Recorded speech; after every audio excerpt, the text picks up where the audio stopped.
Hello, everyone, and welcome to Talk Nerdy. Today is Monday, April 13th, 2026, and I'm the host of the show, Dr. Cara Santa Maria.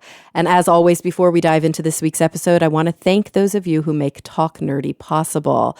We're still going strong using Patreon as our model, and we're still able to pledge our support on an episodic basis. That may change in the future to a monthly model, but as of now, we're sticking with the old model, the traditional model. So if you're interested in pledging your support, all you've got to do is visit patreon.com/talknerdy to learn more.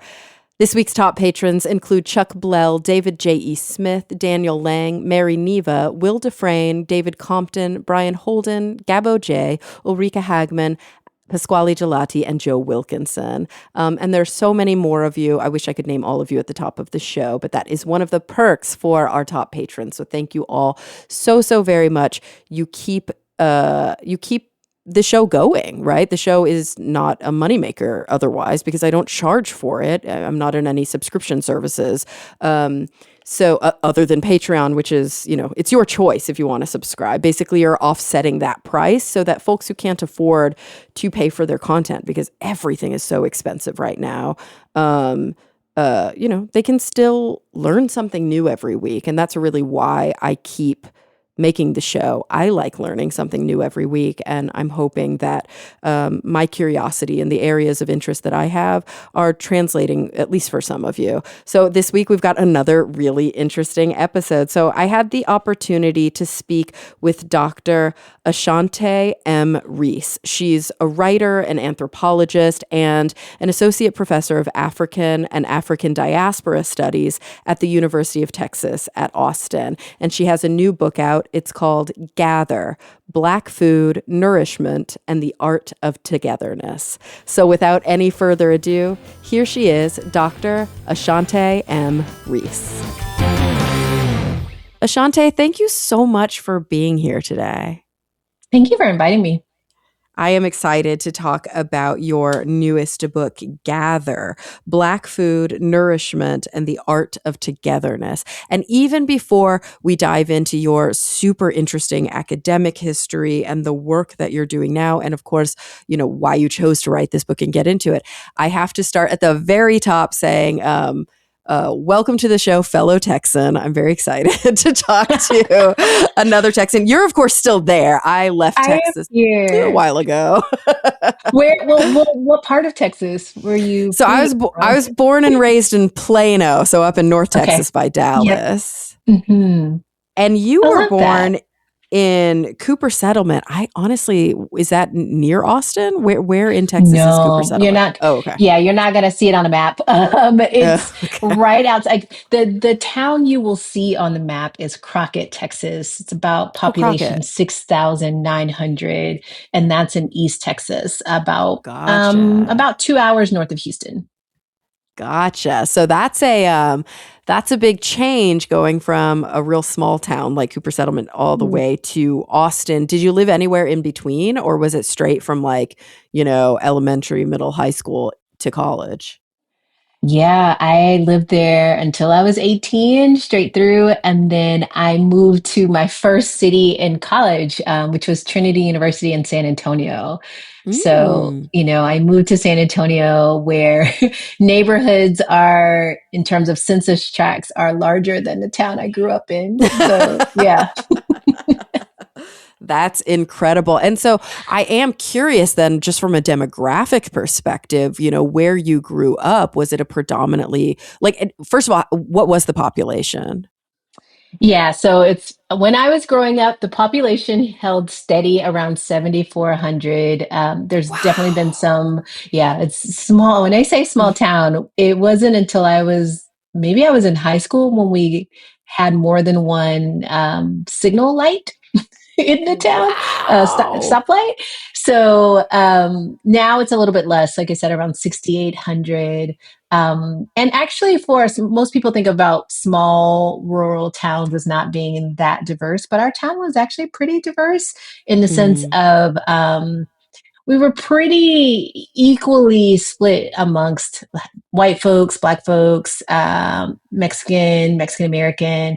So Hmm. I ended up going to school with a pretty diverse group of people. Yeah, it's interesting. I think a lot of people, especially like I live in LA now, right? So I live in a Hmm. very large metropolitan area. And for comparison, growing up in Plano, for folks who haven't heard of Plano, it's a suburb of Dallas. And so, it's not even in the big city, but it's a suburb with 250,000 people. Like it's not a Right. small town, We had like 3 5A high schools and it was big. But I think a lot of people don't realize that even in a place like Plano, which was a wealthier, I was not on that side of town, I was on the east side of town, but a wealthier city, the South is significantly more diverse. Now, that doesn't mean that it is more integrated. It just means that there Correct. are a lot more people from a lot of different backgrounds. Like I had more kind of exposure and experience with people from various backgrounds growing up in Texas than that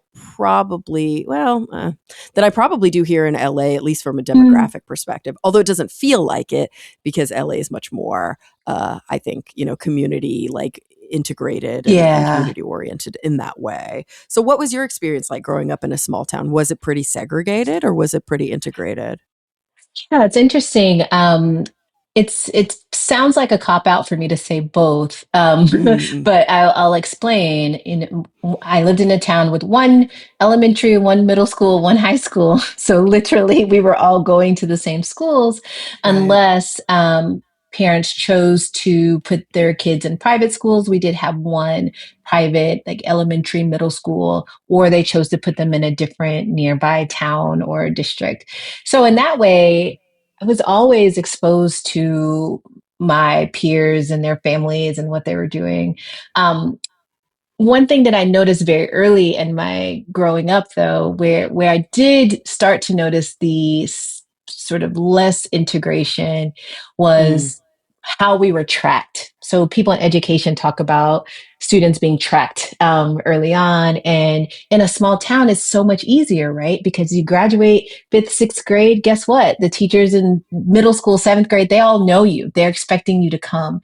And so if you were Mm-hmm. tracked as like a high achieving student, you were pretty set. But if you were tracked as a lower achieving, etc., it was hard to get off that track. And that's Mm. where I noticed there were racial differences, there were class differences. I was always tracked through the honors classes, and sometimes certainly one of few Black students in those classes. And then the town itself, again, very small, but the neighborhoods pattern in similar ways as large urban areas, right? They're very racially segregated. So, one gated community, for example, called Enchanted Estates, when I was growing up, there was only one Black family that lived there.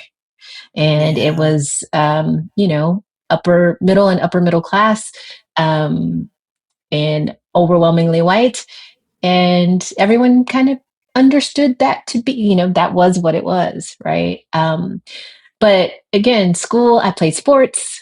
That's where I experienced a lot of the diversity of my classmates and did a lot of extracurriculars in that way. So there were always opportunities. I think what felt really important to me looking back and how I grew up, there were always opportunities to be with people who were not like me. Mm-hmm. Mm-hmm. And I think We didn't it's always it's choose that, but yeah. yeah, yeah. That's an interesting point there is that, I felt the same way living in a town that was, however many times over, like orders of magnitude larger, Yeah. that I had a very classic Friday Night Lights upbringing, even though I was a little bit of like an Mhm. alt kind of punk rock kid. But like, I was a high school cheerleader. I sang in the choir. I did all this stuff. And one of my best friends all through elementary, middle, and into high school, was a Black girl who was also on the cheerleading squad with Mhm. me. And I had an opportunity to spend a lot of time with her family and her extended family. But I did notice a big change that happened. And I'm curious if this is an experience that you had at well or an experience that you've ever kind of Mhm. investigated or studied, where Mhm. early on, in elementary, middle school, and early high school, there was a lot of sort of mixing of classrooms and mixing of like Hmm. social events. And then as we got older, even me and my best friend, I remember towards the end of high school, we weren't hanging out as much, and she was Mm. hanging out with, mostly her Black friends, and I was Hmm. probably in choir and stuff hanging out with mostly a lot of my white friends. And Mm-hmm. I saw that in some ways, almost like this segregation got worse as we got older, not the other way Yeah. around. Yeah, I think that feels pretty spot on in a lot of ways. I Mm. will say when I have this core memory of being in first or second grade, and my best friend at the time was a white student, and she was having a party, and I remember her telling me that I was not invited to her birthday party Oh, because, God. yeah, because she was not allowed to have Black kids at her house. I I knew remember a girl that. like that too. Oh my Yeah, God. and it I had a was. friend who'd never had Black kids over at her house. And she was like, my mom's just real, old Yeah, school. And I was like, wow, it is the 90s, at that it point in was, time. I was like, how is yes, this still happening? exactly. It was mind blowing. And, there was one country club in my town, and I had this really interesting experience with some former classmates several years after we graduated. I mean, we were finished with college, et cetera. And I'd been reading something about a segregated prom. I think it may have been in Alabama. And I was like, these kinds of things happened in the town that I grew up in too. Sometimes the Mm, white students would have parties at the country club, and somehow none of their Black or Mexican friends ended up on the guest list. Those sorts of things. But my best friend, I mean, my oldest friend, my best friend, we've been friends for 35 plus years now. We grew up together. She's a white woman. And one mm-hmm. of the things that I like and our friendship has gone through, as you say, many different phases, but we really clung to each other in high school. And I think it wasn't until we were both much older that I realized that, she was sort of getting flack from some people sometimes for not just having a Black best friend, but really standing up in some ways for some of Mm-hmm. the things that she thought were right. And then, again, these aren't things that she was mentioning to me at the time, but talking about them later, it really grew my respect for her. She's one of the Yeah. few friends that I had that every every birthday, every gathering I ever went to was really an integrated experience. I was at her house quite a lot. Her parents, treated me well, treated me fairly, still have a good relationship with their parents. And so for Mm, me, I guess that friendship actually became one of the models for how I wanted my friendships to look, regardless of, what the sort of racial makeup of the friend was, but just like, what does honesty look like in friendships across lines of difference? How do you talk about difference with each other? mm. We just got a lot of practice. We've had a lot of practice over the last 35 Yeah. plus years doing that. And I think it goes to show, I mean, there's so much here. And obviously we haven't even gotten into, food and that component of togetherness. But it I think back to, I think of myself now as somebody who is very oriented to intersectionality, very oriented to social Mm, justice. I got my PhD in clinical psych with a concentration in social justice and diversity. I practice therapy from an intersectional and feminist perspective. My mom's Puerto Rican, and I think I learned a lot of amazing lessons growing up mm, in a kind of mixed household.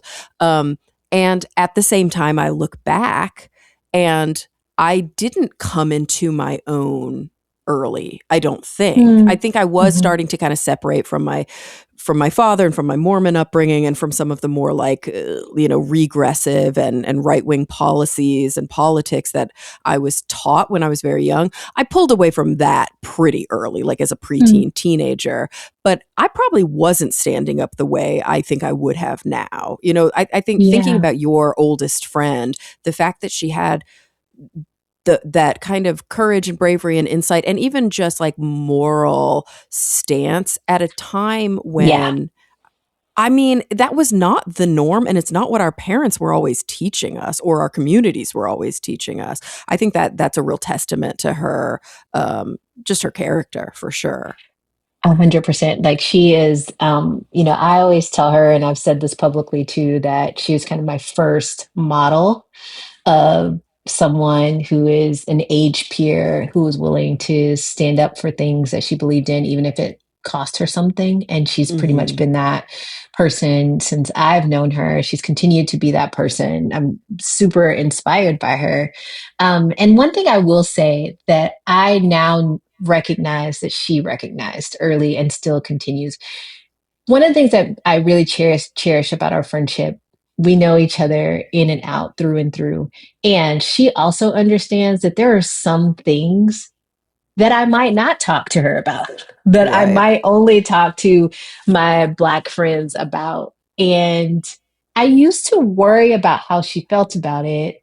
And I don't know how I stopped worrying about it, but there is a moment where I realized, oh, she understands this. She Mm. understands that there are some experiences that I don't want to translate or don't want to have to try to like, yeah, give deeper explanation for. Not that she was asking, but I think that like that's just kind of a natural thing sometimes, right? Like you really want someone to understand. And so you go to great lengths to explain something. And she's never made me feel bad for that. And that has felt like a gift of Mm, our mhm. friendship. Yeah. Yeah, I mean, it's an interesting insight to have so young, the emotional toll and the cognitive labor that it would take, and also just the expectation that's often put on individuals to like, almost justify their experience to the Yes. majority Yeah. kind of class, which is so I mean, I don't know how exhausting it is for you, but Yeah. like when I say I can only imagine how exhausting and kind of um, frustrating and almost infantilizing it might feel. Yeah, and I think, again, growing up with the kind of friends that I had, and particularly this friend, then I went to Trinity University that had, when I stepped on campus, there were 50 Black students out of 2,500. So I was like, Oh, whoa, like, geez. yes. So there was this way of always needing to actually figure out what my center and what my base is, and then Mm, move from there.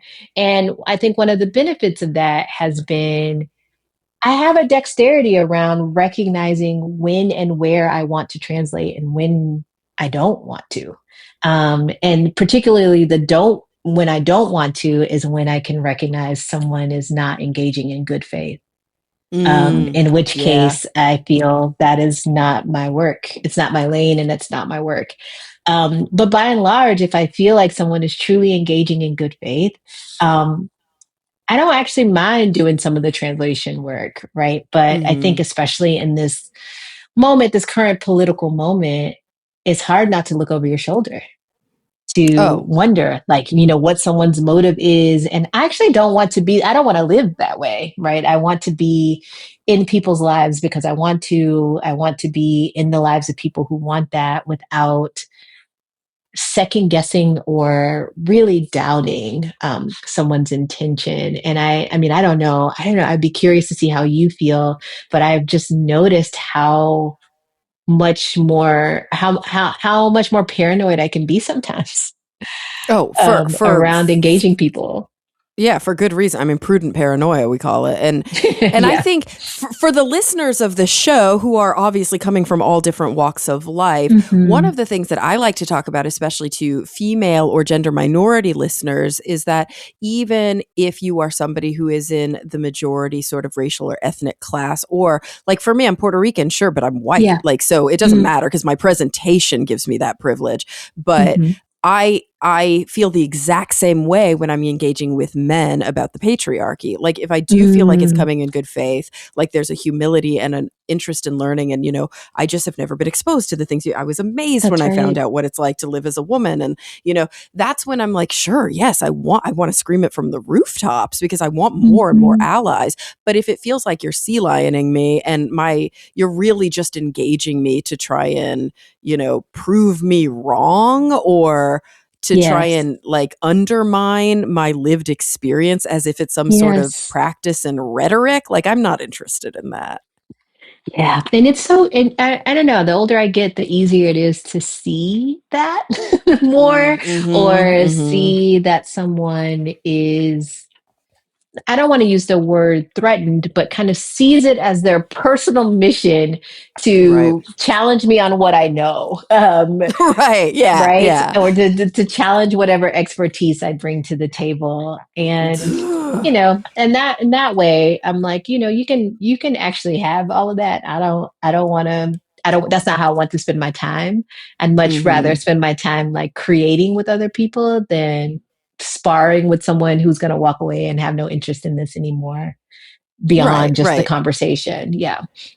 Yeah, and if somebody's whole, like, I guess, goal is to minimize or undermine or try to, I don't even know what the right word is, but like delegitimize not just Yes. one's lived experience, but also, like you mentioned, your area of expertise. Like, what that's a losing proposition Yeah. from the beginning. And so I'm Yeah. curious about that area of expertise. So you're an anthropologist. You're I also am. a associate professor of African and African diaspora studies at UT. So, did you go through an African studies route? Did you go through like an anthro department? Was it interdisciplinary? Kind of how did you follow that academic path?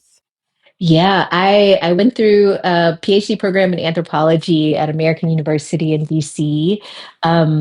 I chose that department because they had us. It was two things. One, they had an emphasis on public anthropology, which was Hmm. basically for anyone who wanted to think about how anthropology could serve the world outside of academia. And Mm, then there was also an emphasis on race, gender, and social justice, which was an actual track in the hmm. PhD program that I chose. And I didn't know anything really about anthropology until I started researching graduate programs. I wasn't an anthropology major in undergrad. I was history and African American studies. Mm, But what I knew about anthropology was that it had this method, that we talk about as ethnography and fieldwork, where you really learn about people and their customs and their cultures by being with them. And I was very intrigued by that. So there's some interviewing, there's other things, but the hallmark of cultural anthropology has for a long time been doing at least a year of field work in a hmm. community, and that's how you learn the community. And so that's what drew me to anthropology in general. And then yeah, the public focus and the race, gender, social justice focus made American the perfect place for me.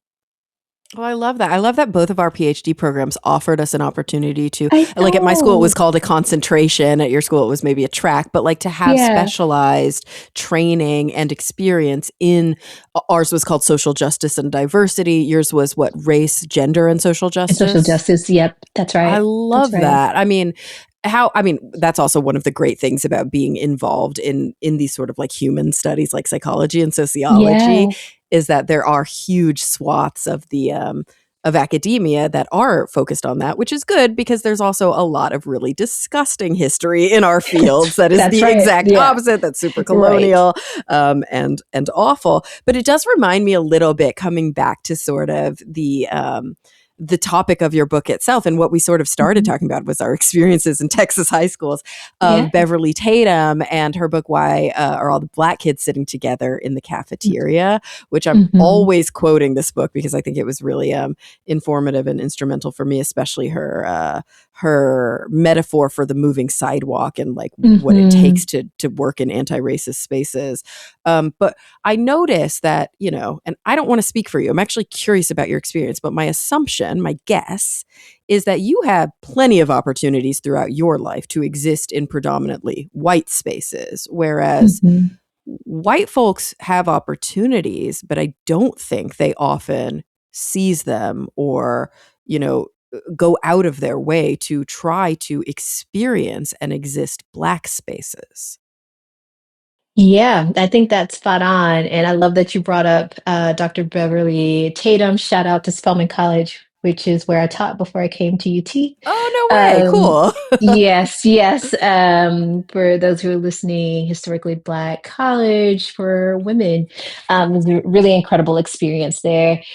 Yeah, I've had plenty of opportunities to exist in predominantly white spaces. I go back to that moment that I realized when I got to Trinity in our opening sort of convocation. I'm looking around the auditorium. There's 691 students, and I could count how many of them were Black, and there were 8 of us.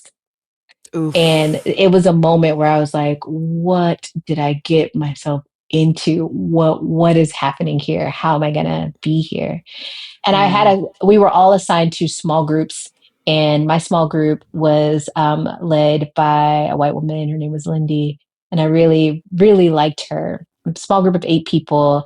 We sat in a circle one day. She asked us what everyone's fears were. And I was afraid that people were not going to want to get to know me, that they had already made assumptions about who I was and how I got there. Mm.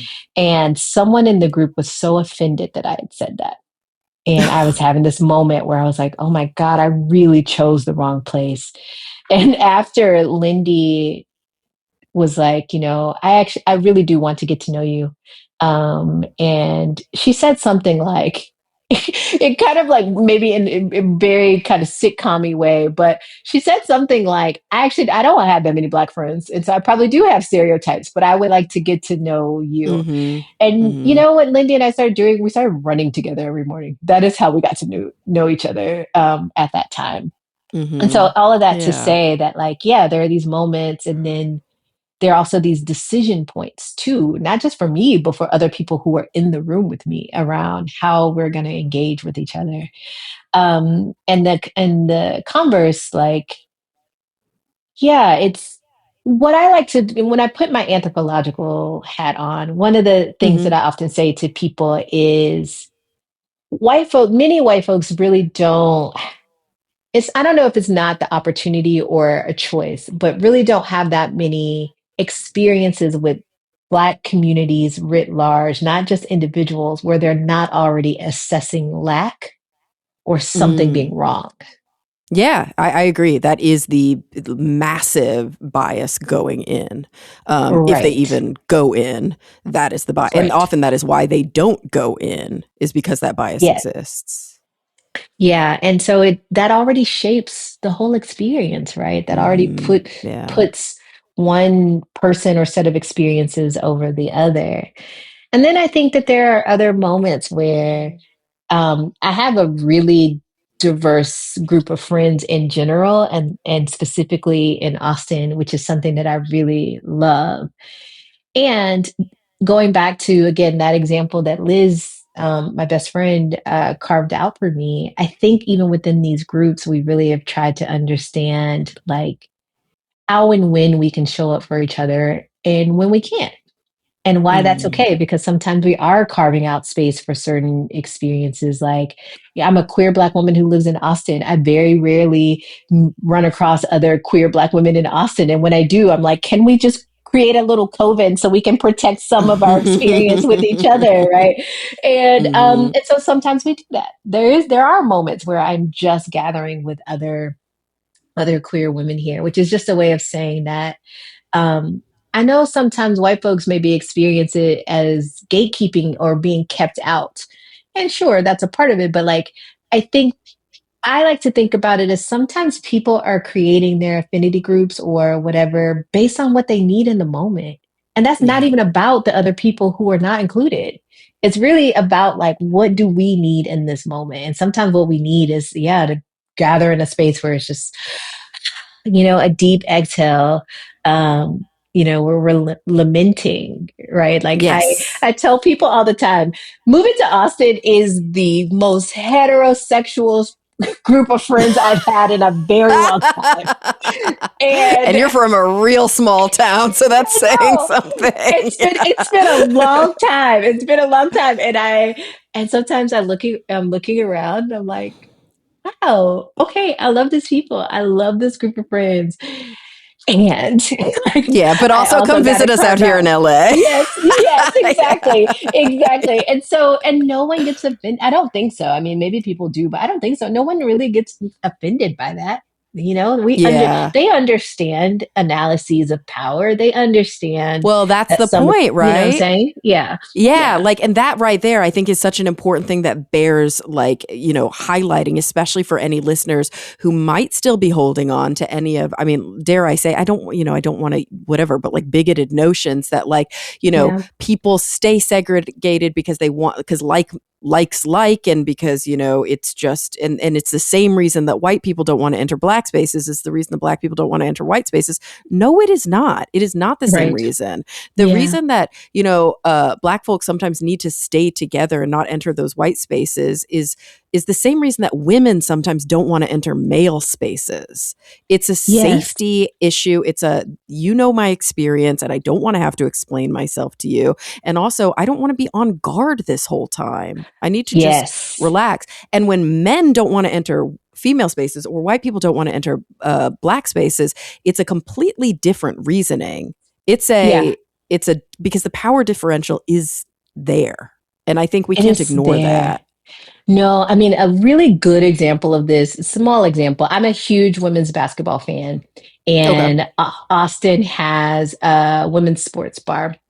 And there was this whole dialogue, and I think it was a really useful dialogue around, okay, when we say women's sports bar, are we trying to create a space that is for women to come watch sports, or is it about we're projecting all of the women's sports games, right? Yeah. And they're related, but they're slightly different. And I Mm-hmm. was at the sports, I love going there, and I was there maybe I guess this maybe a couple months ago. I was watching some college basketball, and a group of men came in and they wanted to watch. I don't know. It may have been like a UT Longhorns football game or something. It was Mm-hmm. point being, it was some kind of sport that was not women's sports.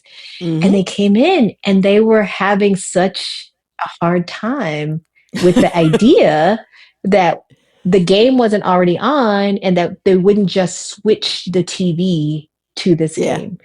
And Yeah. I overheard someone say to them, you know, there are thousands of bars you can go to in this city. And probably overwhelmingly, most of them are going to have this game on that you want to watch. And we've got one spot that has openly expressed a commitment to women's sports. And you want to come here? Why is Yeah. that? Like, I actually want you to interrogate why. And I just want to stand on top of the table and clap for that person because she was so calm in the explanation, very Mm-hmm. calm. And I think generous and maybe too generous in some ways. Um, but eventually they left. But I think Of that's just course. like Oh, it's that's you a know what I'm saying? bummer. Yeah. Right? Yeah. Like you're welcome to stay here and watch some basketball with us. But it was just a moment of realization Mm-hmm. that sometimes, people are not interested in just having what they want. Sometimes people are interested in you not having what it is that you want.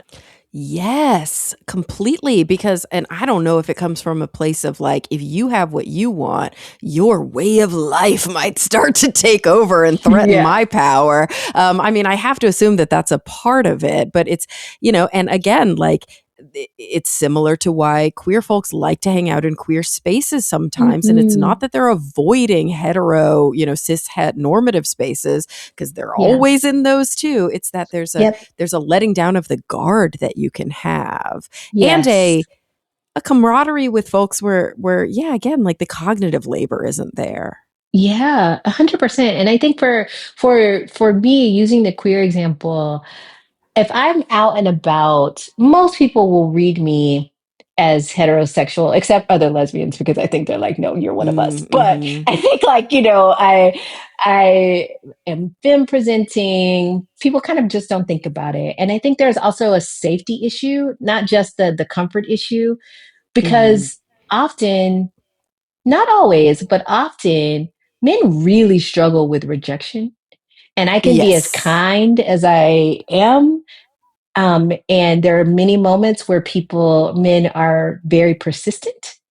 Mm-hmm. And no matter what I say, I can say, I'm not interested in men, I'm a lesbian. I can say all these things and it doesn't matter. And so then it also becomes an issue of like harassment and safety and Yeah. just wanting to exist in public without being the object of someone's desire, right? Um, Yeah.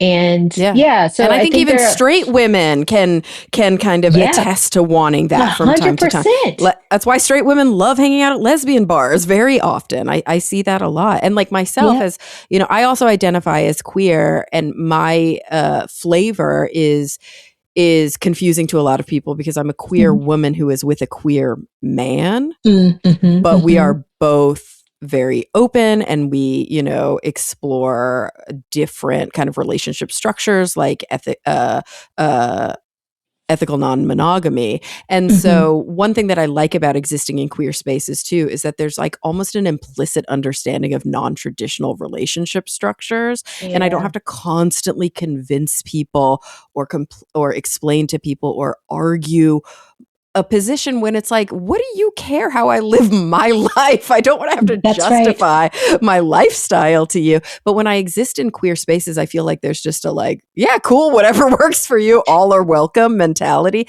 that you don't Yeah. always have in these like more cis het spaces. I think that's spot on. I think that's right. And again, that level of translating, like we all, power works such that some people never have to translate their lives, right? Of It is course. assumed to be the standard. And I Mm-hmm. think I would like to live in a world where, I mean, I think curiosity is one of the sort of magic tricks that we have in this life. Like curiosity can be a lever that changes a number of things versus, the assumptions that we make about people. And I would like to live in a world where we're more curious about Mm-hmm. other people's experiences as being equally valid as our own. Absolutely. I think it's also why, and of course it's interesting I bring this up because it's also a very privileged position to be in, but it's why I love international travel. And I'm not talking Mm, going to, a resort that's owned by an American company on international soil. I'm yeah. talking about going into a city, experiencing that city, eating the food, trying to navigate on foot in, an Asian country or an African country. I've had a lot of really life-changing experiences where I was thrust into a place where nobody looked like me, nobody sounded like me, and Yeah. they were not going to bend to me. I had to Yes. adapt to that, structure, and I learned so Yes. much, and I have such not just an appreciation. Now I feel like my world is bigger. Like I'm like, oh, you've never eaten this food? Oh my God, you have to try it. There's Yes. all these things that come along with that. But you often can't have it if you stay in your bubble. I think that's right. I think that's absolutely right. I am equally grateful and uncomfortable when I go to places that are not US centric, right? Hmm. Like I'm Hmm. grateful because for exactly what you said, you expand so many things, your palette, your experiences, your understanding of the world. And then I'm uncomfortable because that is when I mostly remember, like, as much as I might experience um certain forms of discrimination in the US, like the power of this US passport still gives me an incredible amount of privilege around the world. Hmm. Yeah. Maybe, Right. maybe not for long, but yeah, I agree. Maybe not for long. It's so Yeah. true. So I true. know. We kind of deserve it. But Seriously. but it reminds me to, like, in the ways that I want, people who are highly privileged in one way or another to decenter themselves at home. I have to Mm-hmm. practice that too. Of course. Yeah, yeah, I yeah. practice it in the US in certain ways. I have certain economic privilege, education privilege. I have certain privileges here and I have to be mindful of them. But when I'm traveling abroad, I'm definitely aware of, Hmm. like, certain kinds of privileges and assumptions that I am carrying with me.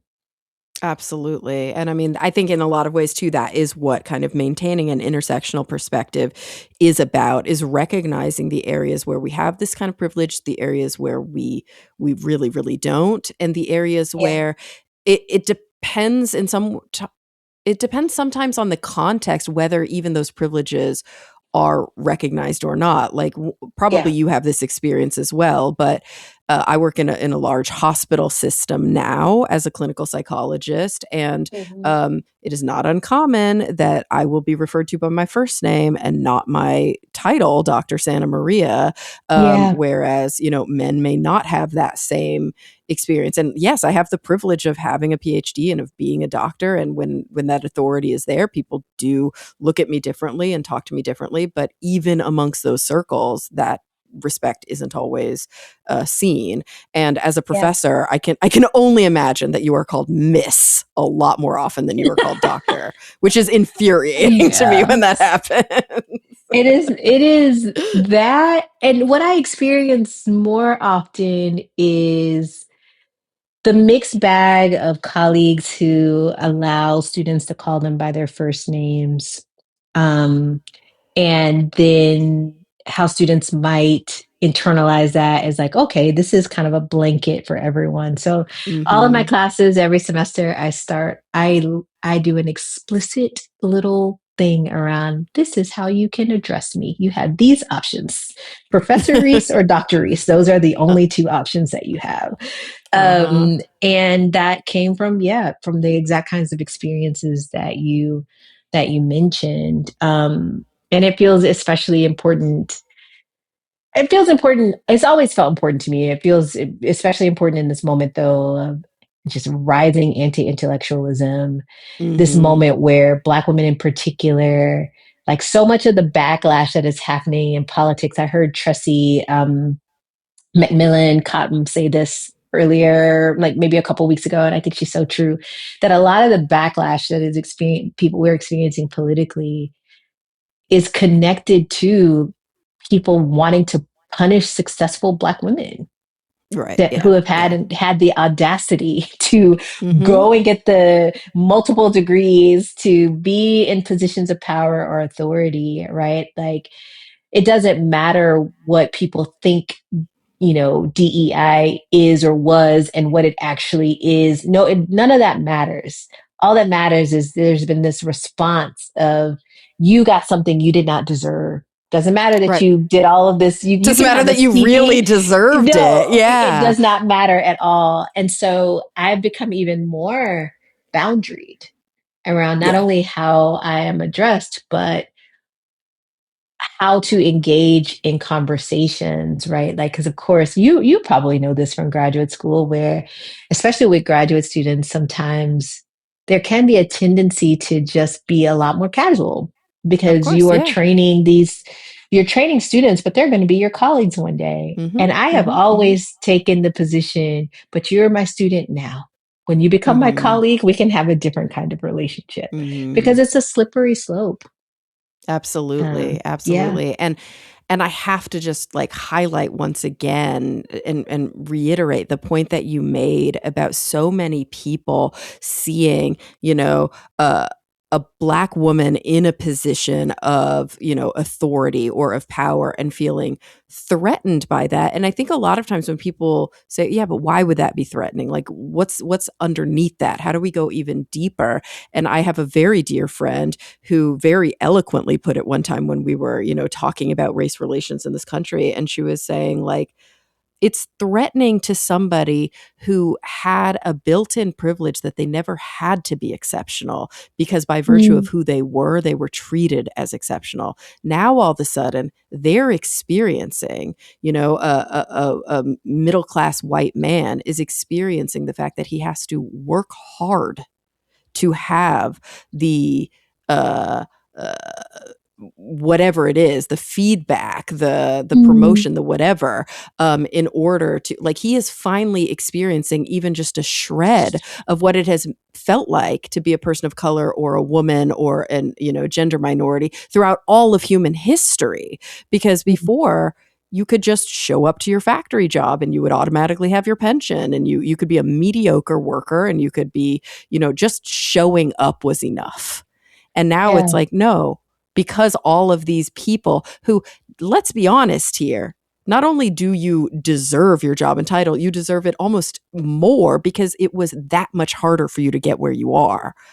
Like, that's the Yeah. part that I think a lot of people forget. There were a million things in the way that would have made it much easier for you to quit and walk away. Yeah. I also think that there's this kind of idea in some people's imagination that the others, however you define others, are out to get them. And Oh I think yeah. I about mean, and this and that's I'm definitely like, reinforced by their like yeah. political ideology for sure. And it's funny to me because I, my response to that is I wasn't thinking about you. And I'm actually very rarely thinking about you. I am out here trying Yeah. to do my best work in the world. And I want other people to be doing their best work in the world, whatever that means to them. But like, there's no competition here. Like, I am actually not, I'm not trying to replace you. No, I and am and your trying to role, do my work. yeah, your role as a professor of African and African diaspora studies at UT, I don't think you stole that job from a I don't mediocre think white so. man, you know? Sure. But, I live in a state that is really contesting the kind of department I work Mhm. in and the work that I Oh do because, God. beyond the idea that, yeah, I didn't steal a job from someone, but then this thing around, but is this real research? Is this Right. a real field of study? Like this kind of questioning, which is, and I was going to say almost insulting, but it actually just is insulting. That happens too. And I just, I think one of the things that is something I believe, it's something that comes out in Gather, which is there is no way we as a human species make it without interdependence. And we've got to Mhm. look for models of where that's happening and specifically look for how people are working across lines of difference, even intracommunally, right? Like I'm part of so many different groups of Black folks, and we still got to work through our differences with each other and, even within the group. And so I think that's the thing that gets me sometimes around the backlash where I'm like, I know you hate this and you don't want to hear it, but like my existence and your existence are bound up together, buddy. So we've got to figure out how to Yeah. make this work. And also, even just identity, I would go even beyond that. I remember having a professor named Brian Lowry on the show, who is a psychologist who studies like identity and intersubjectivity, and the fact that, you know, our concept of self is Mm, interdependent. Like, we aren't mhm. even beings without a sort of comparison and an interaction with other beings around us.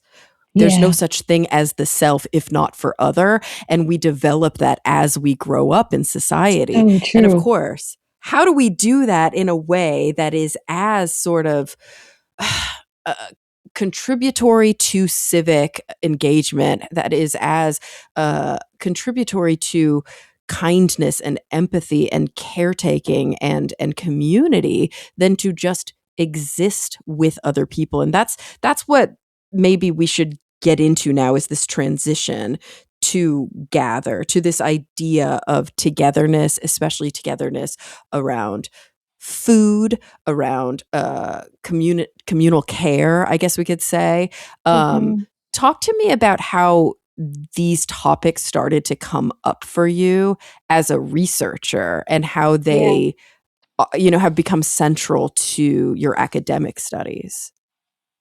Yeah. So, research wise, my focus from the beginning has been on race and racism in the food system, particularly urban food systems.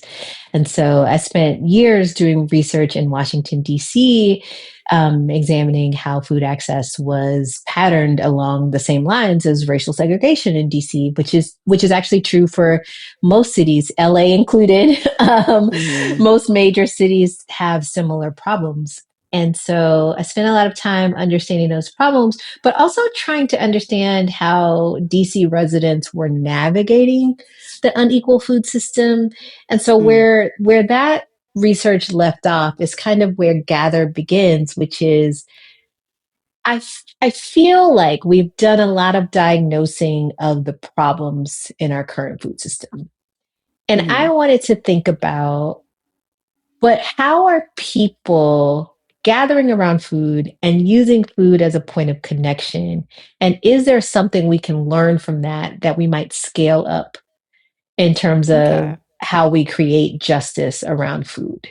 So that's really Mhm. where it came from. I have been working in and around the food justice movement for probably about 15 years now. Movement, I would say movements plural, because I do think that there are certainly different philosophies around food justice. But one of the things that I was always curious about and remain curious about is, okay, but how do we sort of bring more people into the fold who aren't connected to social movements? Who Mm, mhm. maybe aren't the ones who want to, show up at the meetings, et cetera, but may have something valuable to offer. And so Gather is also a testament to that, for looking at what everyday regular people are doing, how they're enacting certain values that I think are important for us who are still trying to tackle this question of creating a more equitable food world. And so I'm curious, like obviously we all got to eat, right? Like it's one of those Yes. fundamental requirements to exist is we think about food, water and shelter and obviously Hmm. there are whole movements and whole areas of research concerning with how do we have equitable access to housing? How do we have equitable access to water?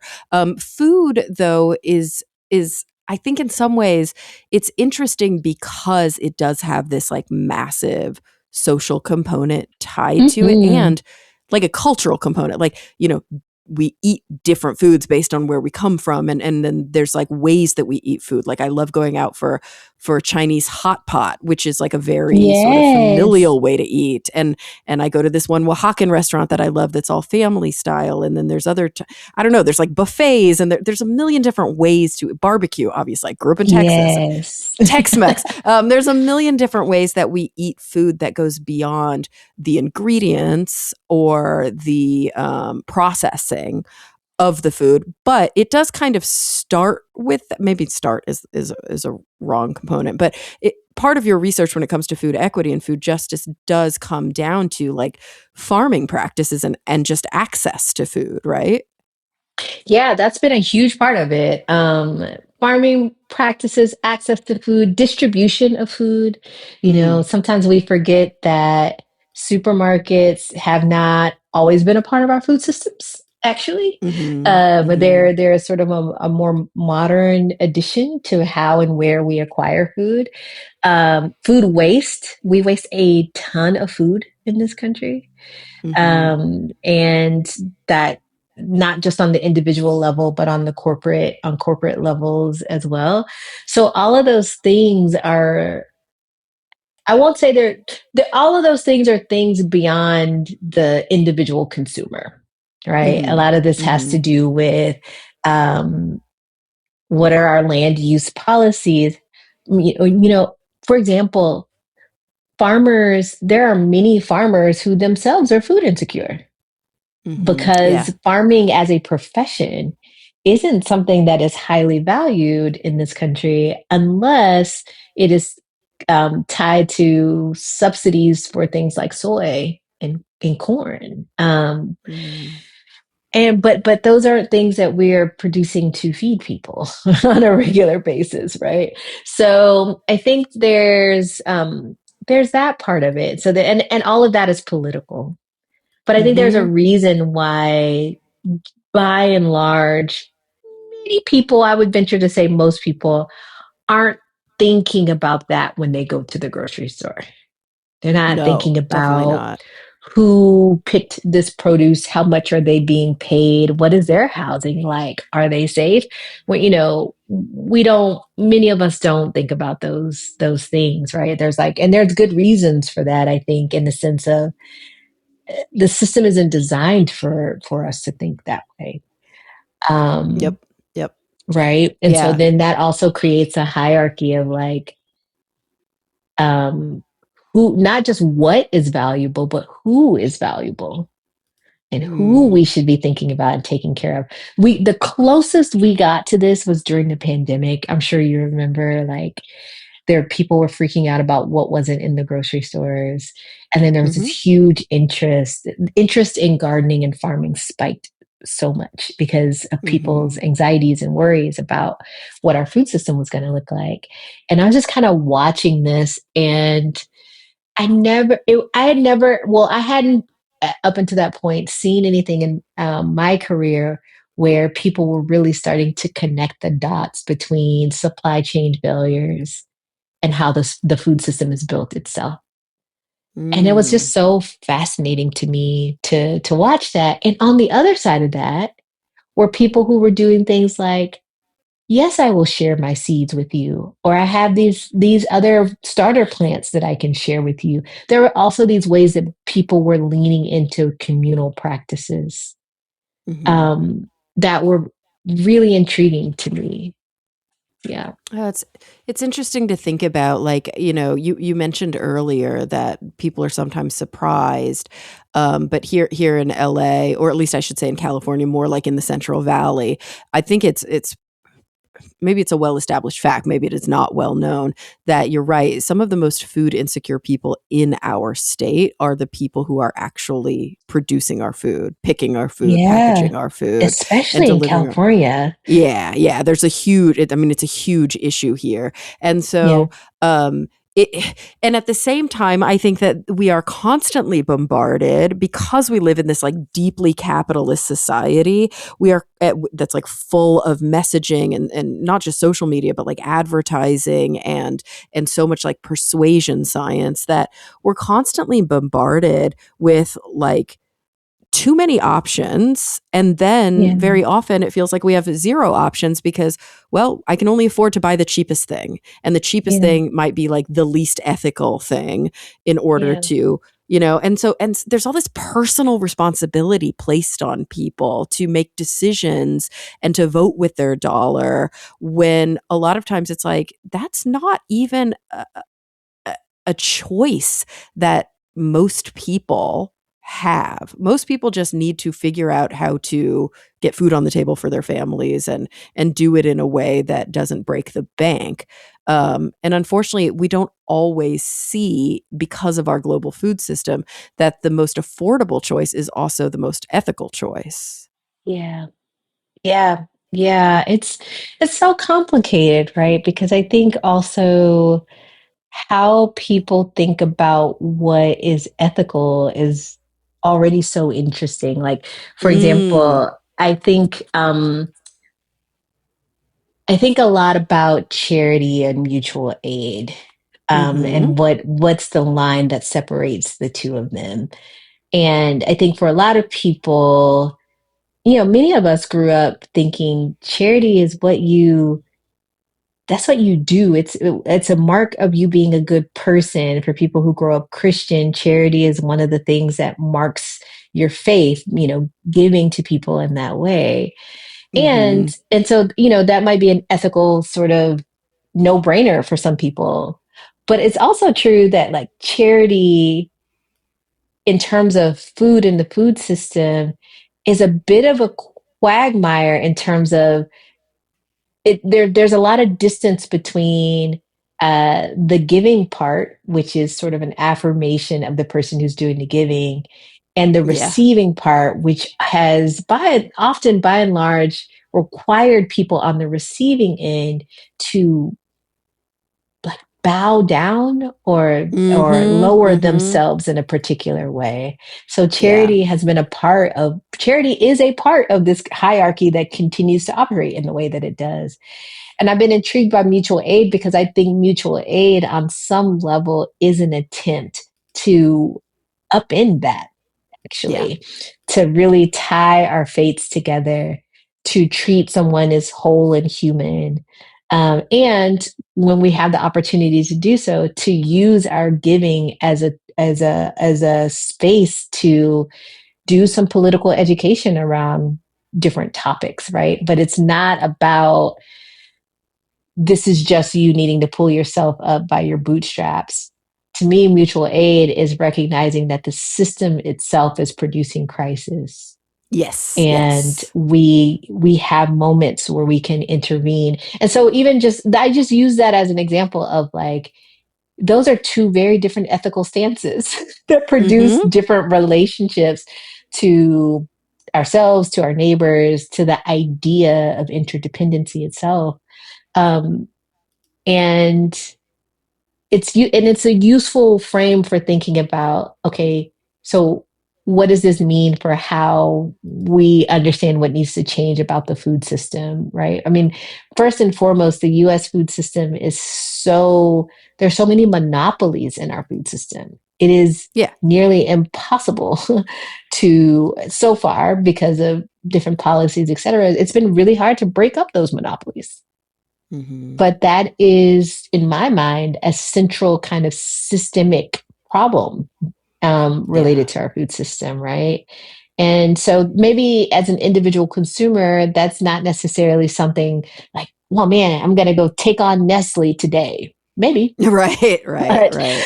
but I think where we can be intervening is really on the day-to-day level. In addition to, of course, vote, get involved in any kind of activism that you want. But I also think anything that we do on a small scale, we do on a larger scale. And so for me, a large part of writing the book was thinking about what are we doing on a day-to-day scale and how can we grow that? Because most people don't go from not caring to like lobbying overnight. Right, right. You know, Yeah. like you've practiced something on a small level that you didn't grow. And so Yeah. I'm very invested in that. Maybe some people would call that meeting people where they are, maybe, but I think it's more so directing one's attention to a space where you can practice your values, really practice them before you're trying to scale them up and apply them to somewhere else. And so, what are some examples that you have, in the book that you've been focusing on about how to engage in that way? Those small kind of steps that Yeah. that those who are starting to open their eyes to these issues can engage with. Yeah. I opened Gather with talking about Reverend Heber Brown, who was a pastor in Baltimore at the time that Freddie Gray was murdered in 2015.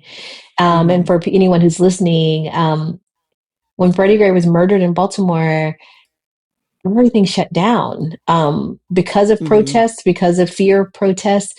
And included in those shutdowns were schools, and something like 80 something percent of students in Baltimore received free and reduced lunch. So no Mm. school meant no meals for some of these kids. And Hmm. also, many grocery stores had boarded up to kind of protect their property. And so, Okay. Reverend Brown was getting calls at his church from people asking for food. And so he started making calls to other churches, created a distribution center at a church to be able to meet people's needs. And from that, he also sparked a larger idea of like, people call churches potentially because of the charity reasons that I mentioned. But Hmm. for Black churches in particular, they are some of the most stable land holders and owners in any given community. And Reverend Brown knew that. And so he started a garden in his church's front lawn and grew things and started a market. But long story short, that eventually led to him creating the Black Church Food Security Network, which now has over 250 churches who are dedicated to doing the same thing. Oh, wow. I just thought, again, it started with a garden in the front lawn of a church, and Yeah. then it's built into something else. It's a literal example of starting where you are and then seeing where it goes. And then another example is I grew up, probably many of us who are listening grew up with rituals around feeding people who have just lost a loved one, Hmm. right? Like, Hmm. and Yeah. funeral Yeah. repasts are such a huge um, tradition in my own life and in my own communities. And I wanted to think about that as a practice of being with people's suffering, which I don't Mm, think US Americans do very well. hmm. And what I mean by, like, I really mean being with people suffering and probably in a very Buddhist or Buddhist adjacent way, which is I'm not trying to fix or change you. Right. I'm And not just trying to run being, from it, not trying to avoid it. yes, Yeah. Yeah. exactly. I am practicing building my tolerance for being with you and your suffering, having empathy for you. Um, and I think also recognizing that this is a part of a shared human experience. And so repasts are such a great example of that. And I write about Chef Tam, who was a chef in Memphis at the time that Tyree Nichols was murdered. And she decided that she was going to host a repast for the family and for the city and anyone who was coming to town for his funeral. And it Mm, ended up, she was going to do this all on her own at her restaurant, but it ended up being 13 chefs who committed to this. And they wow. created this whole, and I had never seen anything like that before. I mean, I was so moved by it, that these folks created a community, essentially a community repast to hold the grief of the city. Hmm. It was so amazing. So another example of someone sort of operating from a value and a tradition that they knew very well and was able to scale it up to something larger. And I could go on and describe more examples from the book, but the point being that these people weren't starting from scratch. They were starting from something that they already had an investment in. But Hmm. that small seed, metaphorically and literally in the case of the garden, grew to be so much more. Oh, I love that so much. And I can imagine that the wheels are maybe turning for the listeners right now because obviously we're not all we don't all have sort of a status in a community or a space or a sort of position of Yeah, community organizing or power, but we that's do right. have, our own home and we do have our place in our Yes. family and in our chosen family. And there are always places to start thinking about,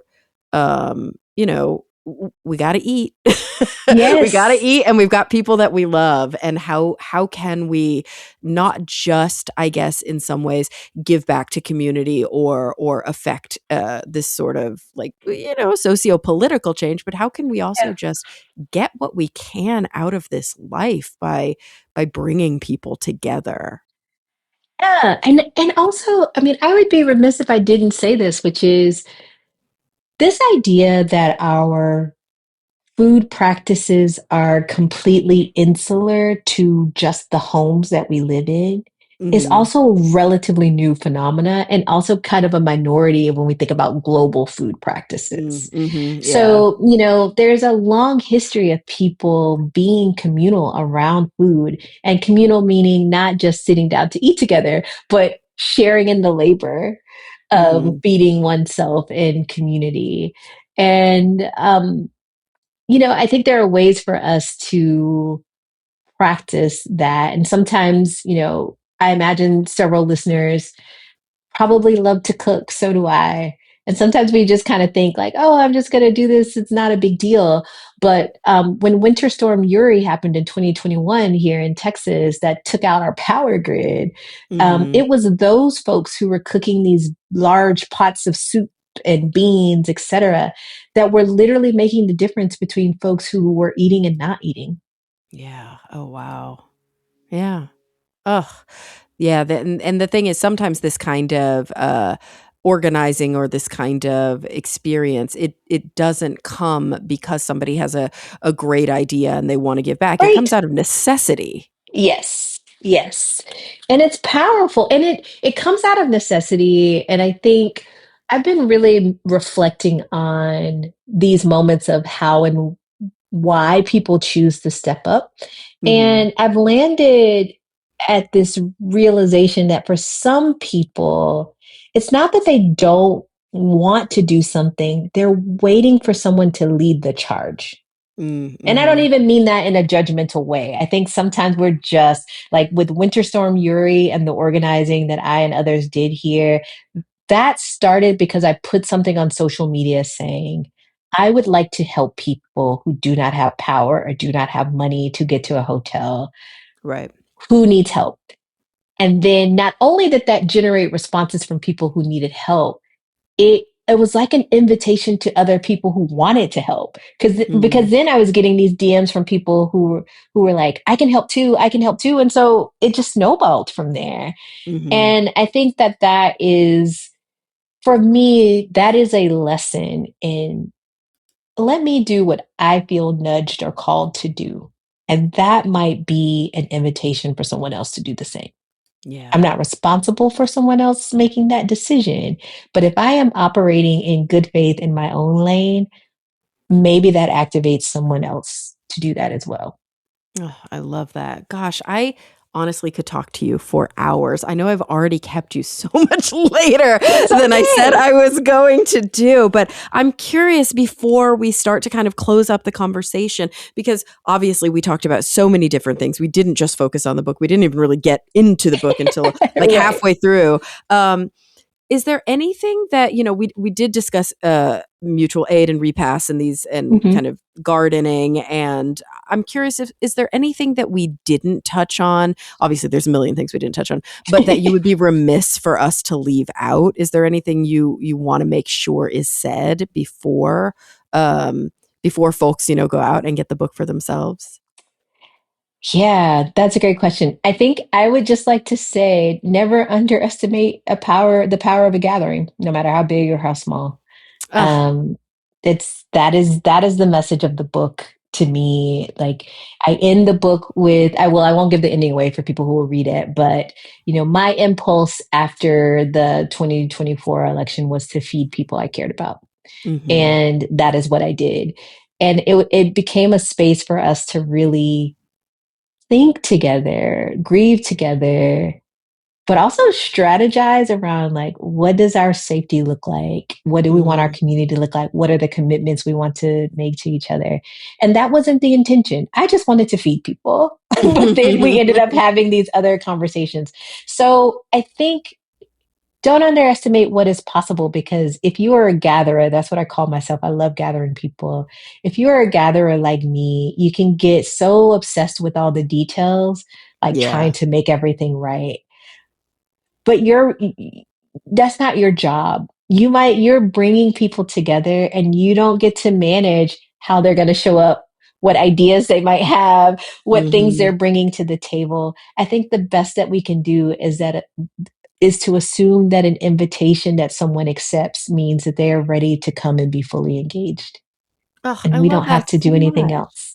Yeah. And I feel like you and I mean, as best we can, being, miles apart and being connected through the internet, like we are gathering right now. The folks Yes. listening are gathering with us. But I'm also very inspired, I have to be honest, because I am a bit of a homebody. I do have a tendency to be very boundary oriented and to say no to things before I actually even think about saying yes. But I am inspired to tap into some of my pre-pandemic tendencies right now and Yeah. experience what this life could be if Mm. I didn't just stay home. If I did choose to say yes, to show up to the gathering, doesn't mean I got to stay for hours and hours. You do Doesn't not. mean, like, but just to get that taste, because I'll tell you what, every time I do it, I'm like, I'm so glad I did that. I feel, Yes.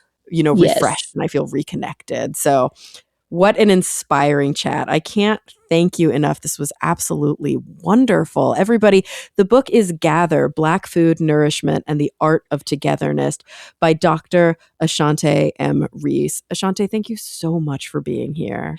Thank you for inviting me. This conversation made my day. Thank you. Oh, I'm so glad to hear it. Mine as well. And everybody listening, thank you for coming back week after week. I'm looking forward to the next time we all get together to talk nerdy.